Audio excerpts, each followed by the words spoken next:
Good morning. Welcome to the PI Symposium for the Medical and Surgical Retina.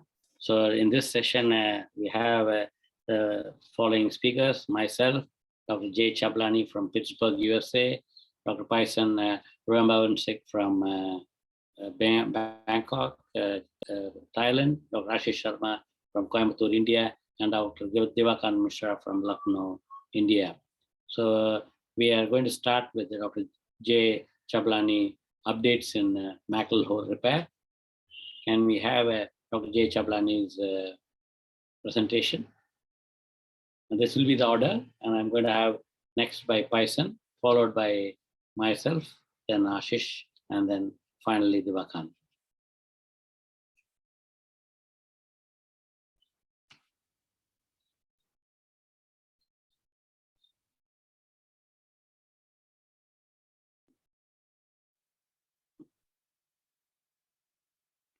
Hello everybody, I'll be talking about recent updates in macular hole repair. These are my financial disclosure, none of them are relevant to this presentation. Macular hole surgeries have evolved significantly in last decade or so. We all have been using various ways to achieve success in macular hole closure. In this presentation, I'll be discussing very briefly these various techniques and we will talk about the pitfalls of these techniques. Let's start with flap surgeries. We have a couple of options when we consider flap surgeries. To start with, we have free flap, autologous lens capsular flap, inverted ILM flap, hinge flap, or amniotic membrane. Inverted ILM flap technique was introduced by Dr. Jerzy Nowacki's group in 2010, where they used the same ILM flap and inverted it on top of the macular hole. They believed that the Muller cells fragments may induce gliosis, which acts as a scaffold and promotes the proliferation, which helps to achieve the macular hole closure. This is a short video where I'm performing a 23 gauge vitrectomy, and you go ahead and perform the brilliant blue stain. As you can see here, you start with a typical ILM peeling, go all the way very close to the macular hole, as you will see in a few slides, and then you go ahead and just put the flap on the top of the macular hole, and here you can see that this large macular hole will be closed with the help of inverted ILM flap technique. And here you are noticing that I'm taking the flap all the way to the edges of the macular hole but not separating them. And once you have got the flap in and around the macular hole, you go ahead and trim the flap either with the cutter or with the scissors. Here I'm using a cutter to trim the flap. There has been some modification of this inverted ILM flap technique called ILM hinge or pedunculated flap. Here you can see that the only piece of the ILM was kept near the macular hole and put it in the base of the macular hole. This is one of our publications where we showed that really large macular hole, like example here, you can see that most of these holes are beyond 1200, and we could achieve successful macular hole closure by using this inverted ILM flap technique. What are the complications of this inverted ILM flap technique? You can end up disinserting the flap from the hole margin, and while trimming the flap with the cutter, sometimes you can lead to complete removal of the flap. So few tips: be very gentle while manipulating the flap. Using scissors for trimming the flap is preferred just because the cutter can actually take away the flap completely, or turn off the infusion port while with the help of turning off the infusion port, you are reducing the fluid current, which helps to put the flap in its place. What is ILM free flap technique? Here you actually take ILM flap in areas where it is has not been peeled. As example, this technique is primarily used for cases which are failed macular holes, that is, the ILM has already been removed around the macular hole area, but you can still take ILM from nasal part or from the remaining ILM area. You just grab a small flap of ILM and then put it on the base of the macular hole and just perform the fluid air exchange. This is an example where I'm going to show you how to perform a free ILM flap. This is my most favorite technique. I do many a times in my primary large macular holes as well. In this, you just go ahead and perform the ILM peel, as you can see here. And once you have achieved the complete ILM peel around the macular hole, you just take a small flap of ILM and put it on the base of the macular hole. Here you can see that I'm bringing the flap. At this point of time, I usually turn off the infusion to avoid any fluid current, which helps me to settle this free flap at the base of the macular hole. And once you have achieved the placement, then you gradually do a fluid air exchange, avoiding any sudden sudden suction around the macular hole. Otherwise, your flap can dislodge from there. What are the challenges? As I was discussing, that there could be a displacement of flap during fluid air exchange, and the flap can actually float in the viscoelastic if you have placed at the macular hole, which I usually avoid doing.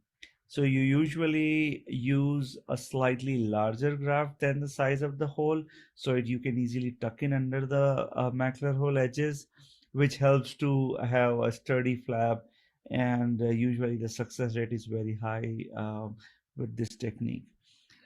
This is an amniotic membrane placement for the macular hole. This video is from Dr. Naresh Yadav from Narayan Nethralaya, Bangalore. Here he has placed the amniotic membrane just at the base of the macular hole, and the success rate with this technique is also pretty favorable. You can always use lens capsular flap as well. I've used both anterior as well as posterior lens capsule. They tend to have a higher specific gravity, so the handling of the lenticular flap is much easier, and this can be easily used for patients for the eyes which has already had ILM flap. ILM has already been peeled, and now you are performing a repeat surgery, and you can just take a small lenticular flap and place it at the base of the macular hole. The autologous neurosensory retinal graft, this technique was introduced by Dr. Tamer Mahmood from US, where he performed a free retinal flap and placed it at the base of the macular hole. And the mechanism behind this is that the graft acts as a barrier for the vitreous, thereby forming a macular plug, which helps to complete the gliosis, and it eventually helps to close the macular hole. This is one of my example of retinal graft. This case was done way back in 2015-16, where I had a traumatic macular hole, young girl. Here you can see her right eye visual acuity was 23/20. This was a pretty large macular hole, and after waiting for a month when it did not close spontaneously, I took her for the retinal graft surgery. Here you can see that the macular hole is pretty large, and this is the video where I'll be showing you how to perform the graft. You go ahead and complete the conventional ILM peel, then you select an area.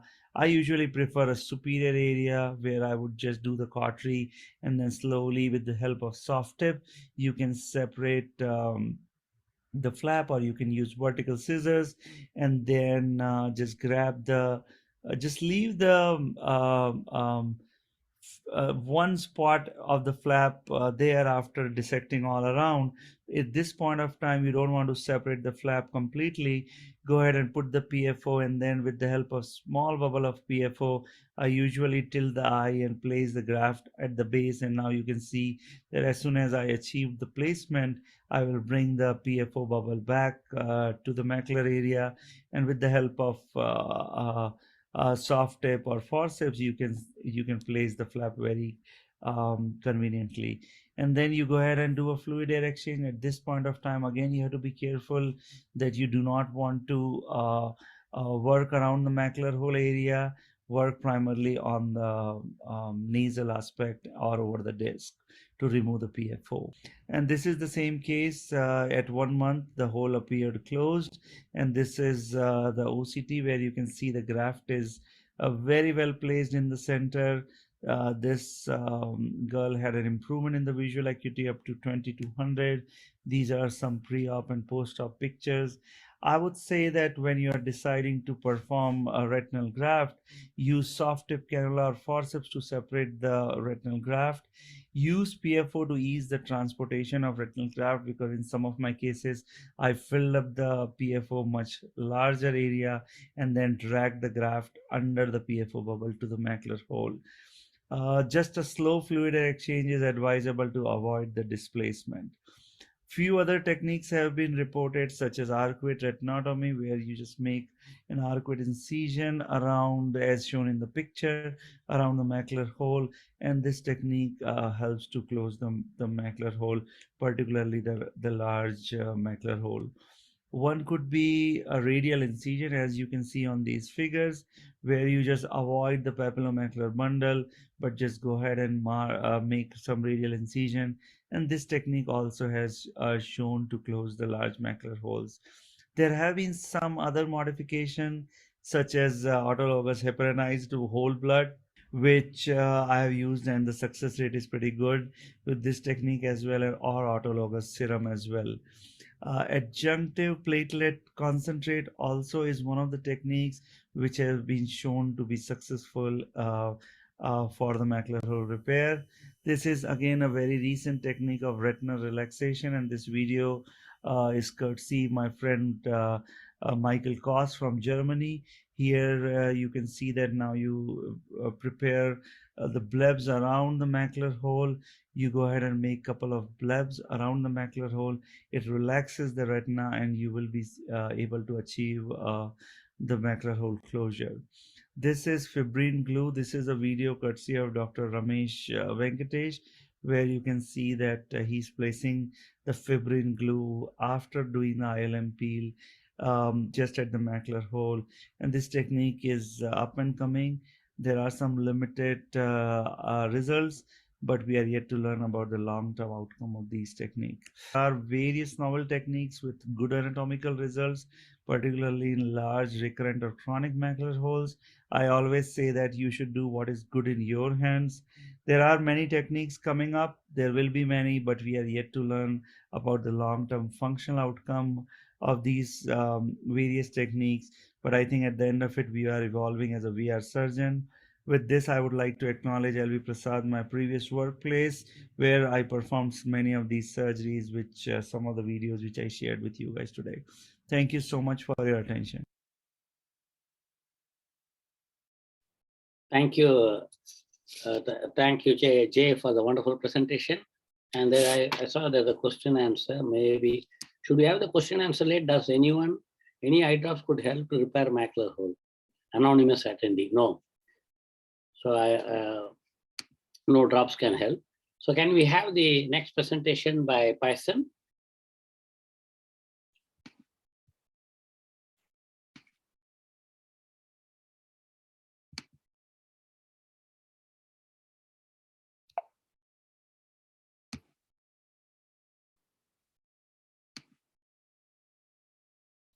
Okay.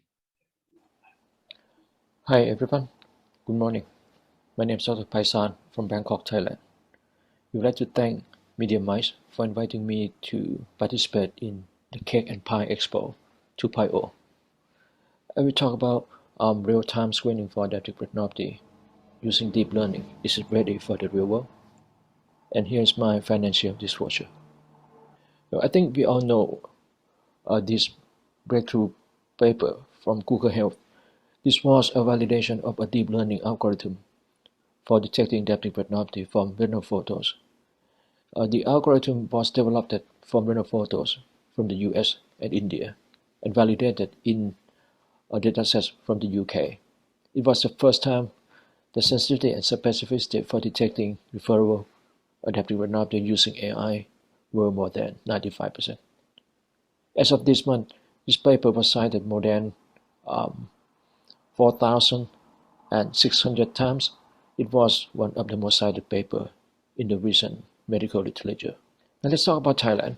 Thailand is one of a few countries where there is a well-established systematic screening program for diabetic retinopathy, in which our patients with diabetes are targeted.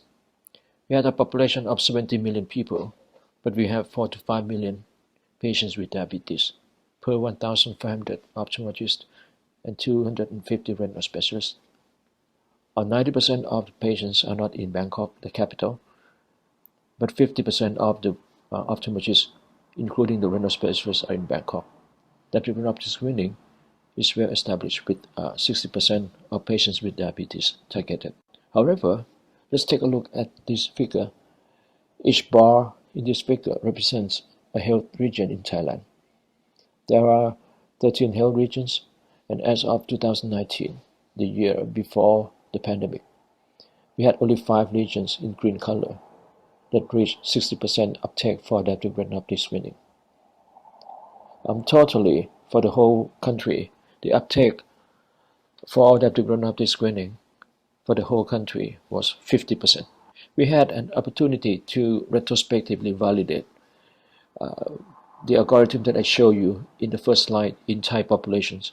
This retrospective validation study was published in 2019. On this retrospective validation of more than 12,000 retinal photos from Thailand to detect referable diabetic retinopathy, which is a moderate, non-proliferative diabetic retinopathy of more severity level. The deep learning was found to have much higher sensitivity, 97% compared to 74%, and slightly lower specificity, 96% compared to 98%, than the trained graders in Thailand. There were mid-level ophthalmic personnel assisted in eye clinics or working in non-communicable units or provincial health office. They are not full-time diabetic retinopathy screeners. After the retrospective study, we then conducted prospective study on prospective validation of the same algorithm in the 9 primary care units in almost 8,000 patients in Thailand. Here is the workflow of this study. Before receiving screening by deep learning or AI, since it has not yet been approved by the Thai FDA, patients need to have a signed consent. The most important thing in real-time screening was that patients receive referable recommendation immediately in the real time at the point of care or point of screening.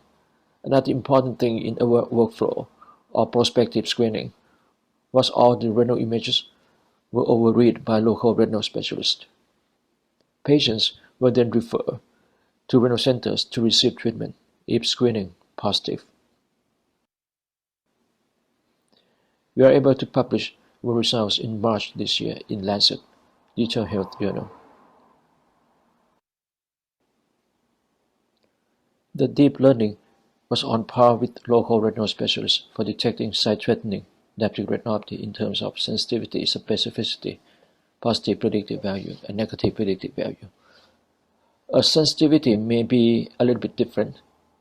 Well, 85% from retinal specialists overreaders versus 91% from deep learning. But specificity, positive predictive value, negative predictive value are about the same. Anyway, there have been some studies on prospective deployment of AI for diabetic retinopathy screening in the real-world settings.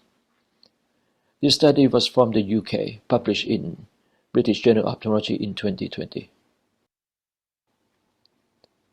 This prospective study was from Australia, published in Scientific Report last year, 2021. Another prospective study was from China, published in BMJ, Diabetes Research and Care in 2020. Here is the comparison of publications on real-world prospective diabetic retinopathy screening in the UK, Australia, China, and Thailand. In the UK, they have more than 30,000 patients across 3 diabetic retinopathy screening centers. In Australia, they included around 230 patients from 2 endocrine clinics and 3 Aboriginal clinics. In China, they included more than 47,000 patients from more than 150 diabetes centers. The sensitivity in these studies was still relatively high, from 84% to 97%, but specificity was lower to be at around 54% to 93%. Our study in Thailand had overall the highest sensitivity and specificity at 91% to 95%. The study in the UK was in a systematic nationwide program as in Thailand, while the study in Australia was an opportunistic screening. The study in China used another deep learning model as a quality control for analysis of renal image quality, although this deep learning model has sensitivity at 63% and specificity at 85% compared with the experts. Only a study in Australia and Thailand assessed patients and professional acceptability for AI, which was found to be quite high. However, there are still some additional issues that need to be addressed before real-world deploying of deep learning. Health economic evaluation in the context of each country may be required.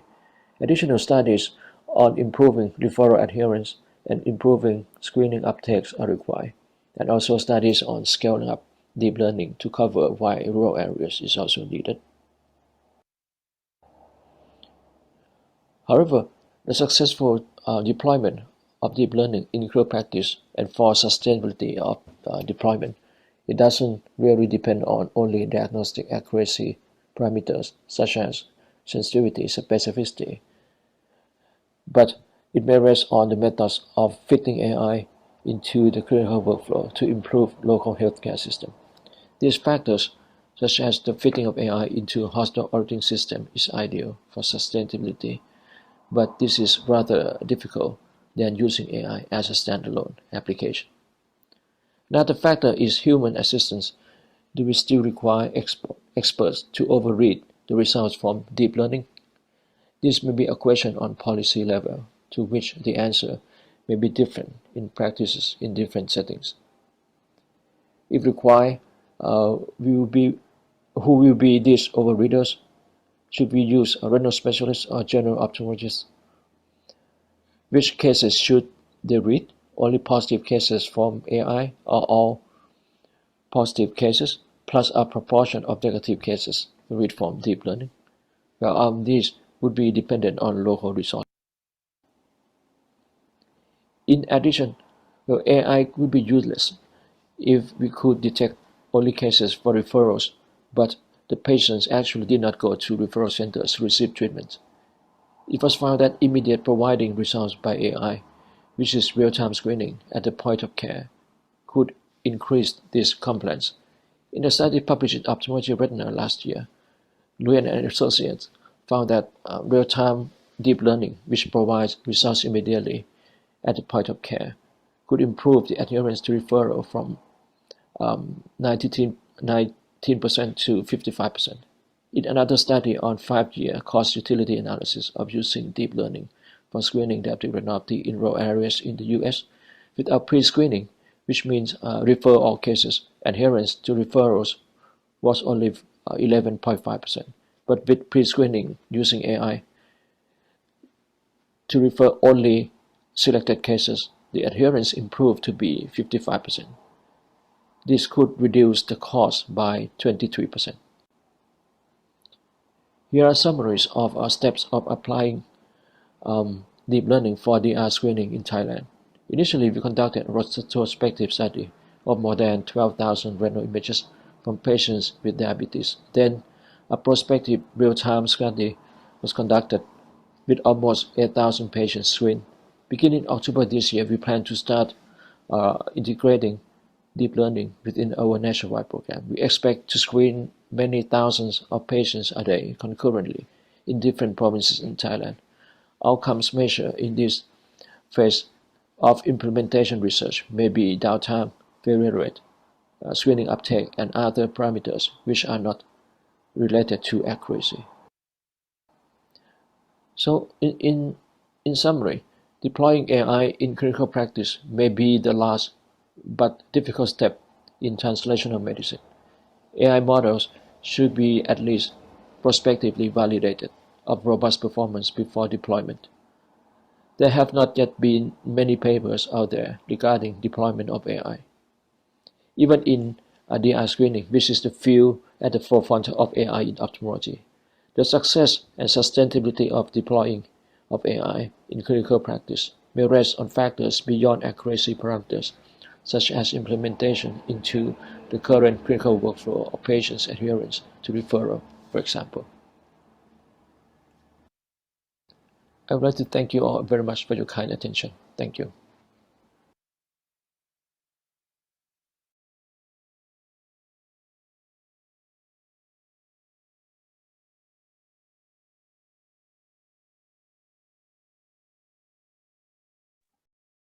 Dr. Natarajan, you are on mute. Sorry. Thank you, Paisan. So there are two questions for Paisan, but I don't see Paisan here. So Ruchi, so can we keep these two questions for Dr. Paisan when he's going to join? Ruchi or Robert? I have Ashish or Devakant, do you have answers for the two questions? Sir, what are your questions did you write? So the question is, how do you fix deep learning issue of difference of optics impact on diabetic retinopathy imaging quality, which is changing one company to another? So there, Python is not joining. So it's there in the, if you see in the, there's a column called chat and question answer. In that it is there. So I think now they have, I think it, so I think go now ahead. have some kind of software where they can have the similar kind of pixelation and the image quality, so they can average the image quality to match between the instruments. So I think that's the way AI is working on. As you rightly said, this was the major issue for AI from different input from different machines, but now I think they kind of solved it. Until unless you have too many artifacts in it, if you have a decent output with a proper 45-degree or whatever area you image, then I think they are able to do it now. Good. So I think the other is a comment, happy to see deep learning and diabetic retinopathy screening. Yes, it may reduce cost for patients. JTKs, I don't know what. In India, soon we are allowing general physician as well to screen for diabetic retinopathy, follow-ups and reimbursement of fees on follow-up visit. Anyhow, we are using, we don't have any financial interest. I'm using offline AI from Medios with the Remedio camera. Anyway, so I'll go to my presentation. So I'll share my screen.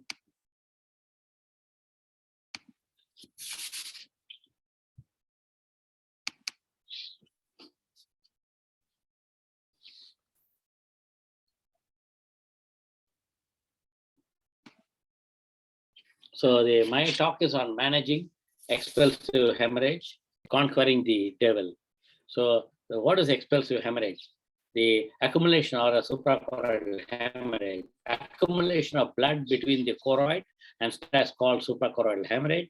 Limited suprachoroidal hemorrhage is a suprachoroidal hematoma, and massive suprachoroidal hemorrhage is expulsive suprachoroidal hemorrhage. And it's an impending vortex vein outflow. Example, retrobulbar hemorrhage, retrobulbar anesthesia for during scleral buckling, fluctuation in intraocular pressure, fluid dynamics and pressure, sudden hypertony can produce expulsive hemorrhage. So when you're operating an old patient, particularly systemic advanced stage, hypertension, arteriosclerosis with diabetes mellitus, ischemic heart disease, and previous days of photocoagulation, like glaucoma eye, uveitis, high myopia, recent trauma.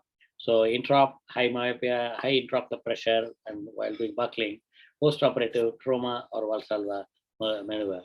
The key to preserving an eye with an intraoperative suprachoroidal hemorrhage is early recognition and prompt action prior to the expulsion of intraocular contents. So what do we have to do? So I think while training or whatever we're doing cataract surgery or even penetrating cataract you can have the expulsory hemorrhage happening. So I think you have to first learn not to get disturbed and being in tension. You have to control the wound and make sure you close the wound. And these are the preoperative factors, the operative factors, and postoperative factors. So the intraoperative signs are sudden onset of severe intraoperative pain, excessive iris movement or prolapse, forward movement of lens, darkening or loss of red reflex, vitreous hemorrhage, tachycardia, expulsion of intraocular contents. You can see how the various presentation of suprachoroidal hemorrhage.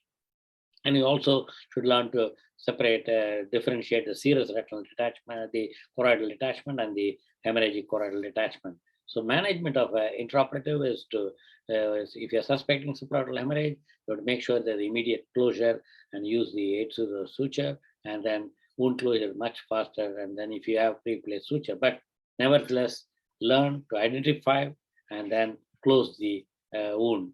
An indication for surgical management. And the main thing is, I think I'd like to definitely manage the surgically the suprachoroidal hemorrhage. And the main idea will be, which and usually we have to observe the patient. Sometimes the intraocular pressure will be high, corneal edema may be there, inflammation will be there. So you can start giving steroids and control, and also intraocular pressure reducing drugs. So I have a 76-year-old male with a post-open globe injury, and he actually had a wound repair done, and the lens had expelled out, and the patient came in 24 hours to me. And you can see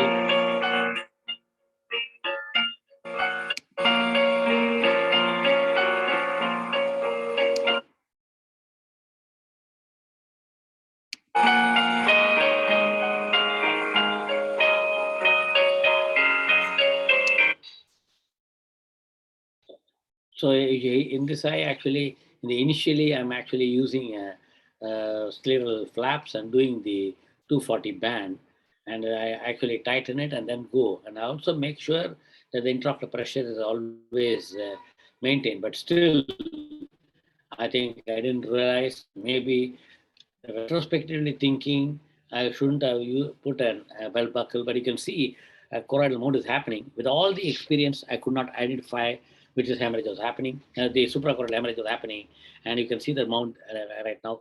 And and you can see suddenly there's a bullous detachment happening. And still, I didn't realize. I thought I stopped that time, and then I thought it was because of the wrongly placed infusion line. But then I realized a little later there is a suprachoroidal happening, and you can see suddenly so I tried injecting silicone oil, injecting air, and removing of the wound, and also I removed of the 240 band, and you can see, and then this is again trying to see what's happening. So I think this is a wrong movement, but I think by the time choroidal hemorrhage has happened, and then I used the silicone oil to stop the hemorrhage and also the wound. So you can see the eye is filled with oil, with the air, and finally removing of the 240 band. And then I close the, this is what I'm removing of the band, because there is no point. And then, so the same patient.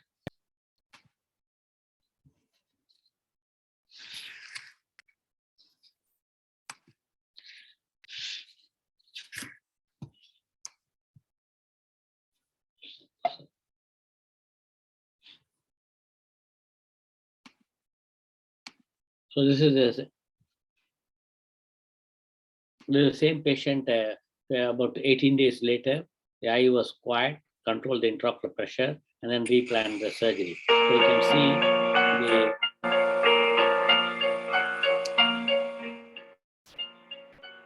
So I'm again making the 23 kg port and entering the eye.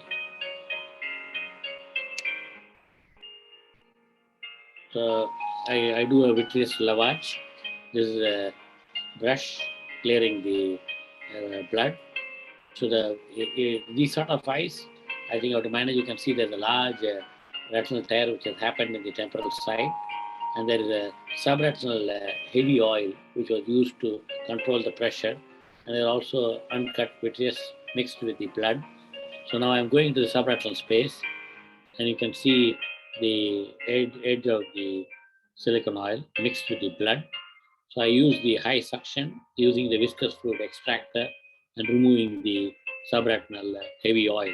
So this is a disadvantage of using heavy oil, which will go and settle in the inferior lid. So here it is in the subretinal space, and I make sure that I meticulously remove the subretinal heavy oil. So I'm also cleaning the surface of the choroidal space, and then I'm removing of the clotted blood using the and I knew there is a multiple breaks, so I didn't use PSCL. I did a partial fluid air exchange, and I noticed there's a macular hole. So I'm again did a partial fluid air exchange and under the air, and then re-infused fluid and continue the further vitreous hemorrhage management. Now I'm also draining to the macular hole, which should not be done by a less experienced surgeon because you can damage the macular hole. But I see I am not touching the edges of the macular hole, and neither the so I can again alternatively doing a subretinal fluid drainage through the peripheral break and the macular hole. And I also did a laser photocorrection around the lateral break and the macular hole, and finally filling the eye with the heavy oil.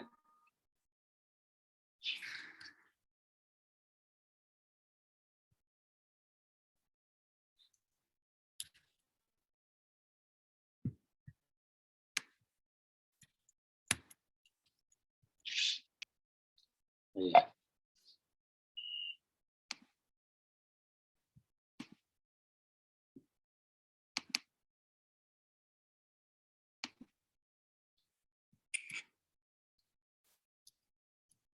So this was the fundus at conclusion with the laser marks in the periphery, and you can see the laser marks around the macular hole also and the attached retina.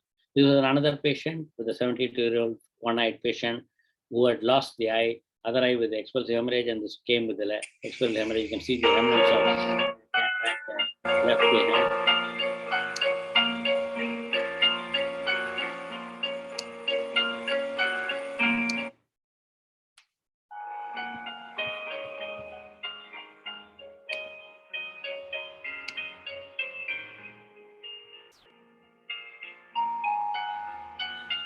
So now I'm actually clearing the anterior segment through the wound which was there for the cataract surgery. I told the cataract surgeon to close the wound and send the patient, and I'll manage. So as I said, you should manage the intraocular pressure, you should manage the corneal edema, and then take 1 week or 10 days to control the vitreous hemorrhage.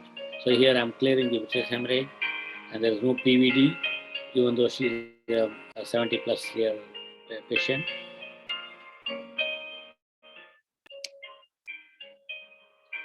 So the outer vitreous hemorrhage is seen, and also make sure that you do a meticulous PVD induction and then complete the vitrectomy.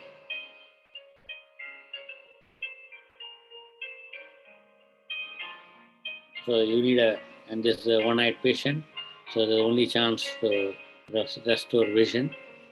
So waiting long is also not good because it will develop PVR. So week to 2 weeks, we should do the secondary surgery after post expulsive hemorrhage. I think I've done many number of expulsive hemorrhages, and most of that I could save, and also attached retina, and many have got even normal vision. Every patient may not get normal vision, but we have to do the best for every patient who has got either a post-cataract or a post-PK or even a post-trauma suprachoroidal hemorrhage.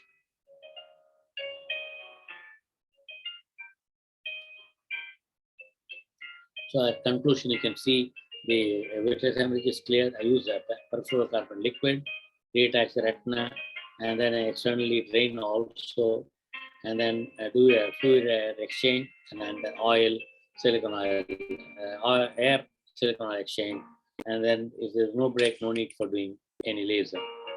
And then at conclusion, you leave air in the antechamber, leave the eye faking. And so thank you very much for a patient listening. So if there's a suprachoroidal hemorrhage, kindly do not give up, refer to a vitrectomy surgeon, and then we can manage the patient. So now I like to invite Dr. Ashish Sharma to give his talk next. So we have 10 minutes left. Okay. Ashish?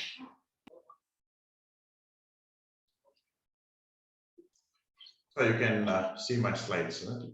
Yes, yes, we can see. Okay, perfect.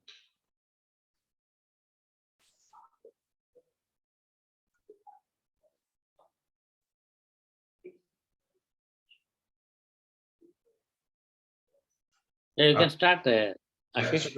so good morning, everyone, and thank you, Mice, for giving me this opportunity to be a part of this wonderful meeting. And we were supposed to be present there, but I think it's equal thanks to the technology. So I'm going to talk about the smartphone-based fundus imaging. It is something that we have been talking about it since last probably decade now. It started probably around in 2013-14. And before I proceed further, these are my disclosures. And I do have disclosures and proprietary interest in one of the device. So the question first that arises, why was the need felt for smartphone-based imaging? So if you look at the traditional fundus cameras that we have been using since many, many years, they were quite bulky and they require a space, and portability is an issue. And even, if you need to transfer these images, that was something which required a lot of effort. So initially, a smartphone-based imaging was felt as a need in adult imaging, but over the time, we have grown up a little bit. You have some devices which are a bit portable, but still the need of smartphone-based imaging is immense as far as areas such as retinopathy of prematurity is concerned. These are some of our papers which are published, and left side, if you look at the editorial by the head from the Moorfield Eye Hospital, and he writes it that until unless we have imaging like some of the smartphone with imaging tool, it's very difficult to take these screening process to the masses. Otherwise we would be limited to only few centers. So as I said, you have smartphone-based imaging opportunities and challenging. This was the paper that we published, that although we have a lot of opportunities and a lot of efforts are going in across the globe, but there are challenges. So I would be talking and discussing about challenges a bit later at the end of the talk. But before we go ahead, if you talk about the ROP, because that is an area where most of the devices are pretty costly, and these devices which are smartphone based can really make a lot of difference. So if you look at some of the commercial devices, there are predominantly 3 commercial devices which are scientifically proven, and you have some of the scientific data which has come up. So all are based on the same principle. They use smartphone. The only difference is predominantly most of the devices are quite compatible with the iPhones, but Android, whether it's software or hardware, there are a few issues here and there. And these are the smartphone-based devices for adult. As per the requirement, I'm not supposed to say any brand name here, so that is why I'm keeping quiet there. So this is the device that we developed and commercialized, and this is our scientific work and publications based on that. And it's quite portable. You can put it like a shoe box. It can be taken anywhere. It can be used in any settings. It's out of the scope of this limited time that we would discuss about each and every device here. But ultimately, they are predominantly on the similar concept. So if we know and if we are aware of the concept, I think that is it. So quality wise, if you look at the central funders, quality is pretty good. And sometimes if you see some of the devices, pictures which are coming in, you must be seeing, the rim of the 30 diopter lens and the rim of the device itself. But once you have the software coming in, with the help of software, you have almost identical images that you would get from high-end fundus cameras. And the advantage of smartphone-based handheld imaging is that you can easily image peripheral fundus, which is a difficult task unless you have wide angle, wide field imaging, which is again a real costly affair. But quite a cost-effective manner, you can image up to the peripheral retina. All the refractive patients, who come for refractive surgery for screening, once you screen their retina, sometimes we find peripheral holes and lattices that can easily be imaged. And it's very, easy for us to counsel these patients, because these patients are predominantly asymptomatic, unless you show them that what I'm seeing, and that's the reason that I'm trying to advise you some treatment, it becomes quite easy. That's where an image becomes $1 million image. Similarly, ROP, again, a very cost-effective tool, with the help of smartphone-based devices. You can use it as in your ER also for all those EU examinations. So means it has a lot of role to play in various areas. Means most of the time when we talk about smartphone-based devices, and if they are handheld devices, then major issue comes about the stability. But over the time, this was the device that we developed. Initially, we had only handheld device, but over the time, when we realized that a lot of people, especially who are not exposed to retina, they were trying it difficult for stability if it is just used as a handheld device. Then we brought in this slit lamp stabilizer, which we call it slit lamp mount. It is kind of reversible. You can use the same device, just take it off from the slit lamp mount, and you can use it as handheld. But if you really want stability, both patient and you, then use a slit lamp mount. That becomes a technician job. You do not need any kind of skill. And all these devices, predominantly, which are properly commercialized and which are scientifically tested, they have their own softwares. And softwares, what it allows is you can have complete patient profile within the patient file and within the software. You can share these images through various online platforms. So referral becomes really easy. And you have a cloud option possible. So if you have a cloud option, any user can access the data from anywhere, any part of any part of the world. So means it really reduces the burden that we have in many countries like us, where we have less number of retina specialists and the disease burden is high. Various areas where these devices are doing some really playing an important role. For example, for a diabetologist, which is an area, diabetic retinopathy screening is still means not really solved with the traditional options. We really need to open our mind and try to brainstorm that how we can address this problem, because problem is not just that you do not have these screening devices. Problem is at multiple levels: screening, awareness, and referral from diabetologists. How you do all those things, unless you have a package, getting all these things together, I don't know, it's very difficult to get the DR screening done for the entire population, which we would like to. But these devices probably, they work as a, cost-effective fundus cameras for diabetologists, even for general ophthalmologists also. Previous presentation by Dr. Paisans was beautiful, AI use of these machines, and then screening the population. But unless, as I said, we have the combined solution that ultimately you can do an AI and you can image these people, but how these people we make that they should reach to the right place. they should get the right place and right screening done. So that is again a challenge. I think we need to really find some of the solutions for that. Another one is for postgraduate. Traditional tool was when I was doing my residency, that was a time we were using direct ophthalmoscope. But I think with the help of a smartphone-based imaging tool, that probably should extinct, because direct ophthalmoscope, it essentially does not give you anything. It just gives you a disc and the macula. So probably with the help of these devices, postgraduates have a much better tool where they can have the data, they can have the consultation in the midnight, in emergency hours, also with the fundus photographs within the software. As I said, strength, you can really go far. For example, if you look at this image, this is pars plana, ora serrata. You can see even dentate processes with the help of smartphone-based devices. And on the right side, you see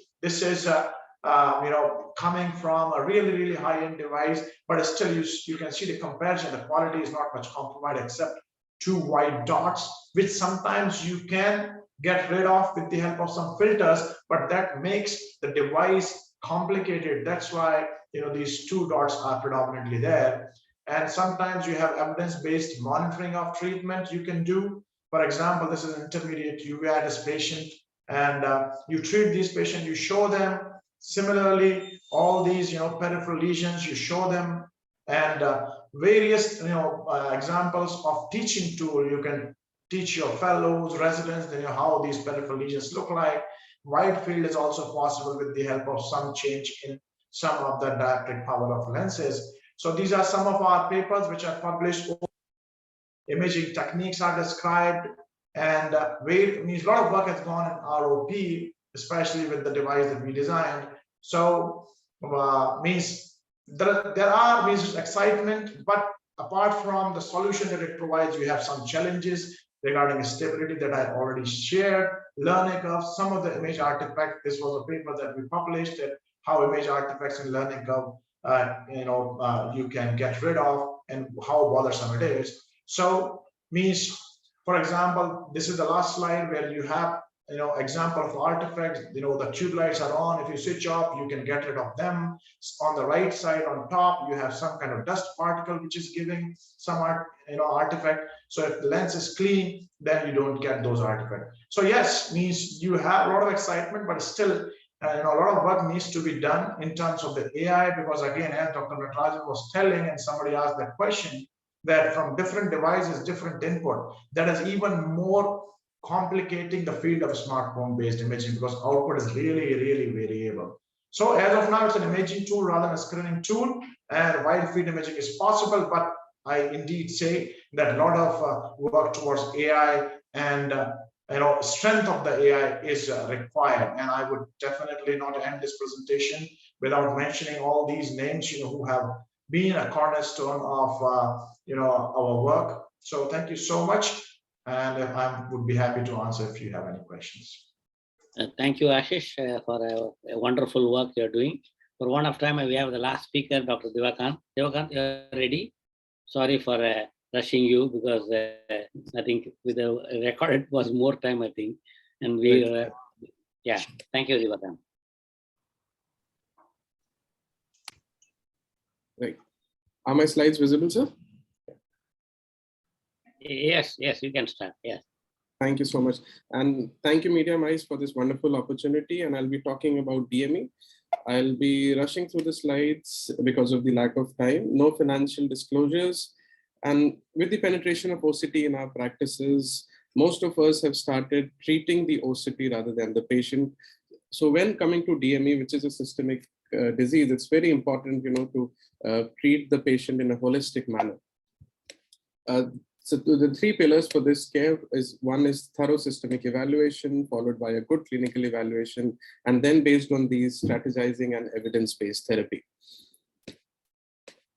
Systemic evaluation, a lot of us miss this, but it's very important. Number one being a good blood sugar control, followed by blood pressure management and control. You should be able to identify the hypertensive retinopathy and mixed kind of retinopathy while it's happening.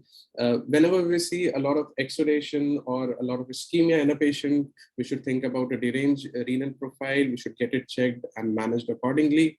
Another good important factor is the anemia level. So what we have seen that hemoglobin levels less than 12 have double the chance of developing diabetic macular edema. So it should be checked and controlled. We should always ask for any recent cardiovascular events and avoid anti-VEGFs in these cases, and steroids are preferred. Whenever we see exudates on the macula, then we should think about a deranged lipid profile as well. At times when the lipid profile is totally under control also, then also we can think about lipid lowering drugs when we see exudates on the macula. Now, diabetic treatment, we should think about it whenever a patient is on pioglitazones, or a patient has recently started diabetes treatment, or the patient has recently switched to insulin therapy. All these things lead to increased diabetic macular edema. Now, I'll not waste much time on the pathophysiology. We just need to think about the four important pillars here: the VEGF and its isoforms, the inflammatory component, the ischemia, and the vitreomacular traction. The interplay of all these four leads to various pathologies in this case. Now, clinical evaluation, it should be very thorough. The fundus should be evaluated with the help of 90D and 20 diopter lenses, and should always be documented if possible with fundus photographs. And similarly, OCT has become a very important aspect, and most of our treatment is based on this. Earlier, which is, we had a term that CSME, which is now a bit outdated. Now we talk in terms of center involving and non-center involving DME, which helps us in strategizing our treatment and consequent follow-up as well. The OCT classification, which classifies this as DME as diffuse retinal thickening, cystoid macular edema, posterior hyaloid traction, serous retinal detachment, and fractional retinal detachment. These are not just terms. These also help in thinking about the treatment for these patients. Whenever we see a tractional component, we can think about surgery. Serous retinal detachment can tell us about switching the treatment to steroids, and all of these components have very important role in strategizing the therapy. There are certain OCT biomarkers as well. The most popular being DRIL, which is the disorganization of the inner layers. And in these cases, there is a disruption of impulse transmission between the retinal layers, and it is associated with ischemia, and it leads to worse visual prognosis. So it helps us in counseling these patients. Now, we should also look at the size of the cystoid spaces and classify them as small, large, or giant. And rather than the size, it's the more important is the amount of the tissue between the cysts that is remaining, which is crucial for good visual acuity. Similarly, as we discussed earlier, we should look at if there is presence of subretinal fluid. That will give us worse visual prognosis, but these patients will respond at times better to steroids. Another is hyperreflective foci. We should also look at the iris integrity. There are certain choroidal biomarkers, like a thicker choroid would be indicative of a more VEGF-driven process in these cases, and the therapy should be more VEGF-based. Now, FFA still has a role, and a lot of times we'll be surprised when we see a very normal-looking retina and we do a FFA and see a proliferative component. Now, based on these clinical evaluation, now we have to look at the studies that are also there. I will quickly touch upon 4 of the important studies and 1 or 2 important points from these. The number one is the Protocol I, which compared lasers with ranibizumab. But the most important thing I think that it brought out was that the concern about the macular ischemia with anti-VEGFs was no longer there after the study. We have a beautiful article in the review article in IGO about the Indian guidelines. So it has also established that anti-VEGF should be the first line of treatment when managing DME. Then what is the role of lasers? I think it is still the focal grade or the mild macular grade still has a role in non-center involving DME when the patient cannot take intravitreal injections, maybe because of a cardiovascular event, or cannot afford an intravitreal injection. Then we can think about lasers. or as a second line or adjuvant therapy where the patient is not probably fully responding to your anti-VEGF injections, or you want to reduce the burden of the number of intravitreal injections on the patients. Now, there are a lot of intravitreal agents that we have from aflibercept to bevacizumab, and the new kid on the block, brolucizumab. Now, Protocol T compared the three important anti-VEGFs that we had at that time, aflibercept, ranibizumab, and bevacizumab. And what it found was that the aflibercept worked a bit better than ranibizumab, and ranibizumab worked a little better than bevacizumab. Now, MEAD study, apart from various other studies, took a trial of the dexamethasone implant. Not much vision gain was reported, but the mean number of injections was very less. That is 4 versus 15 that was there in Protocol T. Protocol U compared ranibizumab with a combination of ranibizumab and dexamethasone implant, and we could see a greater reduction in the OCT CST mean values. Now, coming to again to the Indian guidelines, they say, as we discussed, we should start with anti-VEGF, but we can use steroids to sustain that treatment, or in non-responding cases after a minimum of 3 injections. Now, how does corticosteroid help in these cases? It stabilizes the blood-retinal barrier, it downregulates VEGFs, and through various cascades, it helps in controlling the diabetic macular edema in such cases. The options that we have is triamcinolone acetonide and the Ozurdex implant. Now, when can we use steroids? There are certain indications where you see that the patient is not responding well to anti-VEGFs, as we have seen in the guidelines after a minimum of 3 injections. There has been a recent vascular event in pregnant females. Ideally, injections should be avoided, but if it is mandatory, then we should prefer steroids over anti-VEGFs. Now we can combine in cases where there's DME and you're planning a cataract surgery, so you can combine an Ozurdex implant or a steroid with that. Patient has follow-up issues where a patient cannot have a regular monthly follow-up, then you can give them an Ozurdex. And certain OCT biomarkers, that high reflective rods, neurosensory detachment, and large cystic spaces, if you see any of these, then you can think about adding steroids to your treatment.